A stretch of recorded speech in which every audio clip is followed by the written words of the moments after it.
Hi everyone. आज मैं बताता हूँ आपको वीलुकअप कैसे यूज करते हैं। पहले मैं इसको जूम इन कर लेता हूँ थोड़ा, ताकि आपको अच्छे से दिखे। हाँ, ठीक है। मान लो आपको हमें ये डेटा दिया हुआ है, हमारे स्टेट्स और उसके कैपिटल्स क्या हैं। ठीक है। अभी आपको दूसरे शीट में कहीं तो ये डेटा फाइंड करना है कि अब ये स्टेट्स हैं बहुत सारे, उनके कैपिटल्स क्या हैं।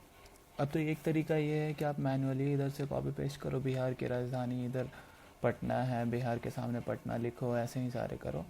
बट ये मान लो कि यहाँ पे हमारे पास कितने रोज़ हैं, अभी 65 रोज़ हैं। जब आप एक्चुअल डेटा एनालिसिस करोगे तो ये रोज़ आपको हज़ारों हज़ार और लाखों में हो सकते हैं। तो आप ये ऐसे एक एक करके या फ़िल्टर लगा के मैनुअली नहीं कर सकते। मैं आपको बताता हूँ, एक बहुत ही पॉपुलर फार्मूला है जो कि एक एक्सेल, सारे एक्सेल यूज़ करने वालों को आता है। वो बहुत ही आसान है। आपको करना क्या है यहाँ पे, सो बेसिकली आपको ये first column, column number A में जो भी सारे स्टेट्स हैं उनके कैपिटल को लुकअप करना है कैप कॉलम नंबर बी में। और वो लुकअप करने के लिए आपको ये वाला टेबल यूज करना है। सो अपन कैसे करने वाले हैं, हम यहाँ पे जाएंगे, यहाँ पे इक्वल्स टू का साइन लिखेंगे, वी एल डालेंगे तो हमें सजेशन में वी लुकअप आ जाएगा। आप या तो यहाँ पे क्लिक करके सेलेक्ट कर सकते हो, या फिर वी लुकअप टैब पे क्लिक करोगे और खुद से सेलेक्ट हो जाएगा।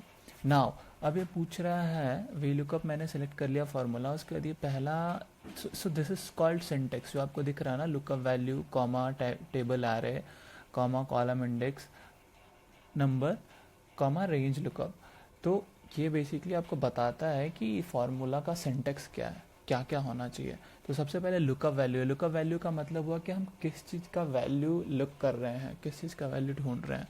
तो वहाँ पे हमारे पास हम कॉलम ए में जो सारे सेल्स हैं उनकी वैल्यू ढूंढ रहे हैं।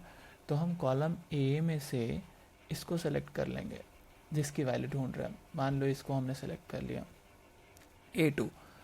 अब सिंटेक्स में देख रहे हो कॉमा है यहाँ पे, तो हम कॉमा डाल देंगे। फिर टेबल एरे, टेबल एरे का मतलब हम इसको, इस वैल्यू को, अरुणाचल प्रदेश की वैल्यू को किस टेबल में ढूंढ रहे हैं। तो हमारा वो डेटा यहाँ पे है। अभी आपको करना क्या है कि डेटा यहाँ पे, यहाँ से शुरू होता है और यहाँ तक है, ये पूरा हमने सेलेक्ट कर लिया। ठीक है। सो दिस इज द टेबल जहाँ से कि हमें डेटा वहाँ पे जाना है। अभी क्या करना है, एक छोटा सा ट्रिक होता है यहाँ पे। आपको ये करने के बाद आपको फंक्शन और F4 प्रेस करना है। बेसिकली ये जो टेबल है ना, इसको इसको मैं आगे समझाऊंगा, बट बेसिकली ये करता क्या है कि इस टेबल को फिक्स कर देता है। सो आप फार्मूला अगर ड्रैग करोगे तो ये टेबल ड्रैग नहीं होगा, ये फिक्स होगा। अभी आप मान के चलो कि ये फिक्स करना है हमें। नाउ कॉमा फिर से देंगे, फिर column index number. Column index का नंबर का मतलब हुआ हम जिस वैल्यू को ढूंढ रहे हैं और जिसके लिए ढूंढ रहे हैं, तो उन दोनों के बीच में कितने का डिफरेंस है। सो बेसिकली कॉलम बी में हमारा जो वैल्यू जिसको हमें ढूंढना है और कॉलम सी में उसकी वैल्यू क्या है वो है। सो बेसिकली यहाँ अगर हम कॉलम वी को 0 मान लें, 1 मान लें, तो दूसरा जो कॉलम सी हो गया वो 2 हो गया। सो इसके रिलेटिव में उसका पोजीशन क्या है वो बताता है, तो वो पोजीशन 2 हो गया। तो हम यहाँ पे 2 डाल देंगे। फिर से कॉमा आप देख रहे हो, अब यहाँ पे हमारे पास ऑटोमेटिकली ऑप्शन आ गया रेंज लुकअप में ट्रू या फॉल्स। सो आपको 99% केसेस में फॉल्स सेलेक्ट करना पड़ेगा।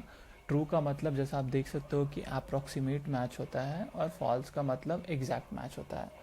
आप अनलेस की कुछ ऐसा कर रहे हो जहाँ पे कि आपको मिलती जुलती वैल्यू से काम चल जाएगा, आपको हमेशा फॉल्स सेलेक्ट करना है। तो हमने फॉल्स पे क्लिक कर दिया।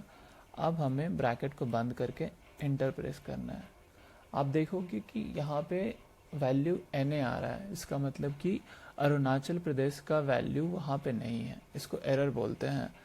तो आप वैसे भी देखोगे तो यहाँ पे अरुणाचल प्रदेश नहीं है। तो मैंने जानबूझ के वो डाला है कि ऐसे सिचुएशन को कैसे हैंडल करते हैं। पहले अभी हमें एक सेल में हमने फार्मूला डाल दिया, अभी हमें बाकी इतने सारे सेल्स के लिए वही लुकअप करना है। तो हम हर सेल में फॉर्मूला लिखने के बजाय हम क्या करेंगे, हम सीधा इसको ड्रैग कर देंगे। यहाँ से कॉपी किया हमने और नीचे गए और कंट्रोल V कर दिया। हाँ, तो अब आप देखेंगे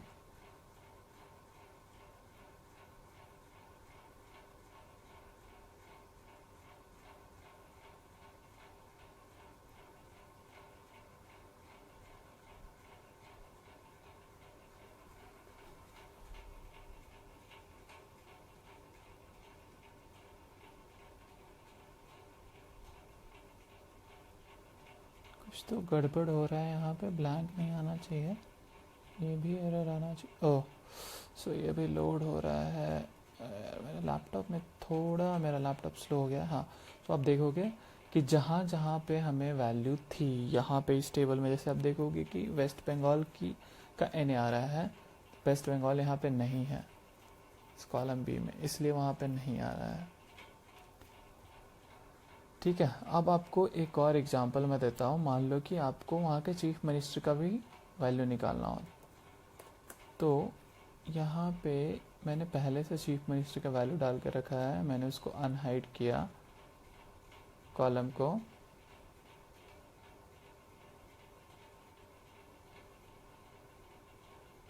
हाँ, तो आपको ये चीफ मिनिस्टर का वैल्यू दिख रहा है।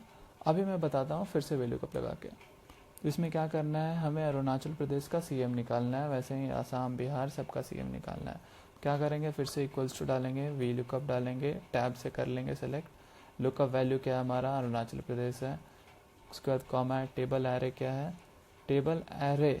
अभी आपको इस पर बात पे ध्यान देना है, टेबल एरे का मतलब कि कहाँ पे वो डेटा है जो हमें ढूंढना है, जिसके लिए ढूंढना है वो पूरा कहाँ पे है।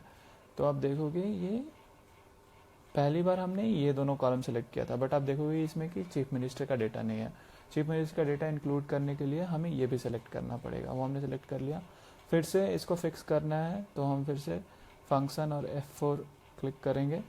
वो आपको डॉलर साइन दिख रहा होगा, ये लॉक हो गया है, इसका मतलब कि अब ये अगर हम फार्मूला को ड्रैग भी करते हैं तो ये फिक्स रहेगा। फिर से कॉमा दिया हमने। अब यहाँ से फिर से कॉलम इंडेक्स नंबर आ गया। तो कॉलम इंडेक्स नंबर की का मतलब हुआ कि जिसकी वैल्यू हम ढूंढ रहे हैं उसके जो डेटा हमें दिया हुआ है, टेबल एरे दिया हुआ है, और जिसकी वैल्यू हम ढूंढ रहे हैं और जो वैल्यू दिया हुआ है वो कितने पोजीशन पे है। तो बिहार के कंपैरिजन में, बिहार को अगर हम फिक्स करते हैं, बिहार का पोजीशन 1 हुआ, कैपिटल का 2 हुआ और सीएम का 3 हुआ, तो हम यहाँ पे 3 डाल देंगे। फिर से हमने फॉल्स सेलेक्ट कर लिया, फिर से ब्रैकेट बंद कर दिया, अब एंटर करते हैं। तो अगेन हम अरुणाचल प्रदेश का डेटा वहाँ पे नहीं था, इसलिए नहीं आ रहा है। फिर अभी क्या करना है, हमें इसको ड्रैग करना है। आप ड्रैग ऐसे भी कर सकते हो, यहाँ पे आपको प्लस का साइन दिख रहा होगा, प्लस साइन पे डबल क्लिक कर देना है, ये खुद से हो जाएगा, बहुत ही आसान है। आप देख रहे हो हमें डेटा आ गया। नाउ अभी प्रॉब्लम ये है कि जहाँ जहाँ पे आप एन देख रहे हो वो देखने में अच्छा नहीं लग रहा, तो आप या तो इसको ब्लैंक करना चाहते हो या फिर यहाँ पे लिखना चाहते हो नॉट फाउंड, क्योंकि अरुणाचल प्रदेश का डेटा नहीं है वहाँ पे। तो हम क्या करेंगे, एक सिंपल सा तरीका है उसका, एक और फार्मूला बस ऐड करना होता है, जिस फार्मूले का नाम है इफ एरर। ये फार्मूला है, ठीक है। तो मैं क्या करूँगा, इसी फार्मूले में एडिट कर दूंगा VLOOKUP के पहले। यहाँ पे मैं कर्सर ले गया अपना, इफ एरर मैंने सेलेक्ट किया। अभी वैल्यू है, सिंटेक्स में आपको दिखा रहा है ना, वैल्यू है। वैल्यू तो अगर इसका वैल्यू जो हम VLOOKUP कर रहे हैं उसका वैल्यू अगर एरर आ गया, बिकॉज NA जो है वो एरर है, तो अगर वो एरर आ गया तो दूसरा कॉमा है यहाँ पे, सेलेक्ट करने के बाद वैल्यू इफ एरर, अगर एरर आ गया तो हमें क्या लिखना है वहाँ पे। तो हम क्या कर सकते हैं, हमें लिखना है नॉट फाउंड।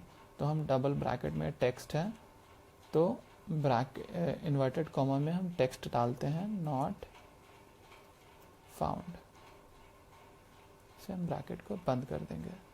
देखिए यहाँ पे नॉट फाउंड आ गया। अब इससे फिर से फॉर्मूला को हम ड्रैग कर देंगे। वैसे ही यहाँ पे आप जहाँ पे भी देखोगे NA आ रहा था, वहाँ पे नॉट फाउंड आ गया। सिमिलरली यहाँ पे भी हम फिर से अप्लाई करते हैं वो फॉर्मूला। इफ़ एरर वैल्यू ये है VLOOKUP, उसके बाद आप देखोगे यहाँ पे कॉमा है, मैंने कॉमा डाल दिया। वैल्यू इफ एरर, अगर एरर आ गया तो क्या डालना है, तो नॉट फाउंड, फिर हम ब्रैकेट बंद कर देंगे। सो दोस्तों ये नॉट फाउंड वहाँ पे ही लिखेगा जहाँ पे एरर आ रहा है, और एरर वहाँ पे आ रहा है जहाँ पे कि जिस टेबल में हम वैल्यू को ढूंढ रहे हैं, उस टेबल में हम जिसको ढूंढ रहे हैं उसका डेटा एग्जिस्ट नहीं करता है। इंटर कर दिया नॉट फाउंड। आप या तो सिंपल तरीका है, आप इस पर प्लस पे डबल क्लिक कर देना, नहीं तो आप इस पर क्लिक करके ड्रैग कर सकते हो, तो आप देखोगे ये क्लियरली हो गया। सो ये बहुत ही सिंपल है। आपको जो भी कुछ पूछना हो, अगर कोई डाउट हो तो आप ज़रूर मुझे कमेंट में लिख के पूछ सकते हैं। Thanks a lot for watching.